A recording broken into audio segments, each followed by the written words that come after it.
Graffiti, art, or nuisance.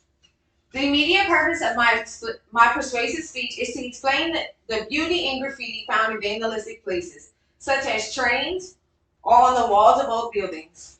After my speech today, we should be able to find beauty in art made in unusual places. Most of us here today can think back to at least one time we were stuck at a railroad crossing and we noticed graffiti drawn on the side of the rail car. Some of us remember being in absolute awe at how beautiful the drawings were.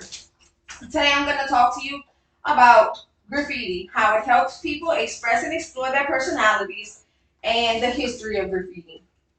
When I was a freshman in high school, I took art, and when we were assigned a project for Drug Free Week, I chose to do graffiti on a poster and entered in the statewide competition.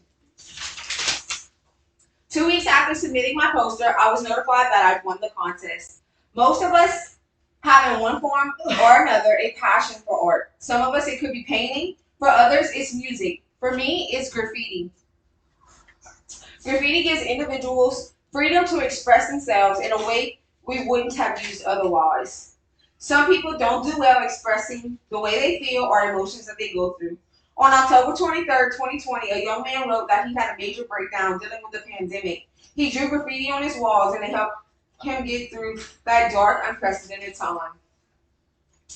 People need to let it out. Some begin to feel captivated in their own minds. People who suffer with anxiety or depression use art to calm their bodies. Most artists who turn to graffiti do so because they have no access to a skilled psychiatrist to help them through. A high volume of quality graffiti contained within a particular area can raise that neighborhood's profile significantly.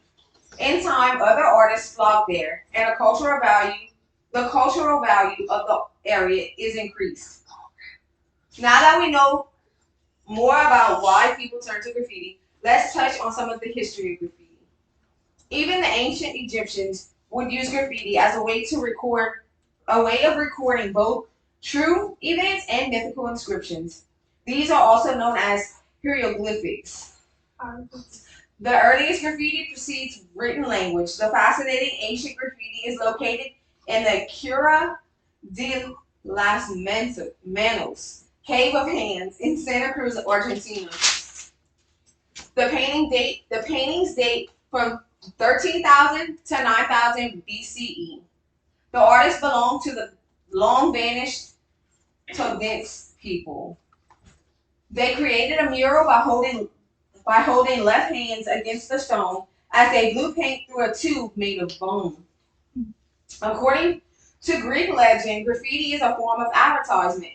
Found in the ancient Greek city Ephesus, it includes the drawing of a foot, a hand, a heart, and a number. Town guides claim that this is a unique advertisement that tells men the number of footsteps required to leave their heart in a cave. Undoubtedly, we know some history of graffiti and now can understand why I personally deem it necessary. Although it is illegal, it should not be considered vandalism. In my opinion, there are so many ways to see graffiti as a way for individuals to cope. Maybe in a perfect world, we could provide artists with space and opportunity to create the beautiful masterpiece for the eyes of the public. So in conclusion, I strongly believe that graffiti is art. It absolutely brings beauty to life, not just old buildings. Today we learned that graffiti helps us cope with everyday emotions and the history of graffiti dating back to 9,000 BC. Next time you see a train car with pretty words and pictures on it, maybe appreciate the collateral beauty. That's real good.